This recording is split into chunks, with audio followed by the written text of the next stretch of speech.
Zee 24 तास एक पाऊल पुढे। चाइल्ड लाइन या संस्थेनं छापा मारत औरंगाबादमधल्या एका ज्यूस कंपनीतून जवळपास चिकलठाणा पोलिसांच्या मदतीने 75 बालमजुरांची सुटका केली। या मुलांमध्ये बहुतांश मुलं ही गडचिरोली तसंच परराज्यातली असल्याचं समोर आलंय।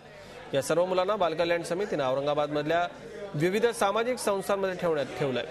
कंपनीच्या मालकाविरुद्ध चिकलठाणा पोलीस स्टेशनमध्ये गुन्हा दाखल करण्याची प्रक्रिया सुरू आहे। औरंगाबादमधील पैठण रोडवरती एलेना फ्रूट ज्यूस कंपनीमध्ये बालमजुरांकडून काम करून घेत असल्याचा निनावी फोन चाइल्ड लाइन या संस्थेला आला होता। त्यानुसार चाइल्ड लाइन या संस्थेनं चिकलठाणा पोलिसांच्या मदतीने रात्री उशिरा या ज्यूस कंपनीवर छापा मारला। तिथे 81 मजूर काम करत होते। यात 75 मुलं ही 14 ते 18 या वयोगटातली होती।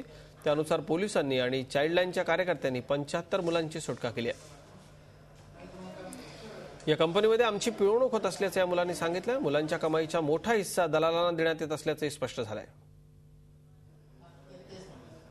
जिथे जिथे मुलं आहेत तिथे आम्ही पोलिसांसोबत जाऊन आणि मुलांचा म्हणजे जमा केलेत, कुठं काम करताना काही झोपलेले काही असे पळताना ते एकत्र आणून एका ठिकाणी बसवले। चाइल्ड लाइनची टीम आणि पोलीस स्टेशन चिकलठाणा यांच्या टीमने रेस्क्यू ऑपरेशन करून 75 बालकामगारांची सुटका केलेली आहे आणि ती बालकामगार सर्व बालकल्याण समितीसमोर हजर केली।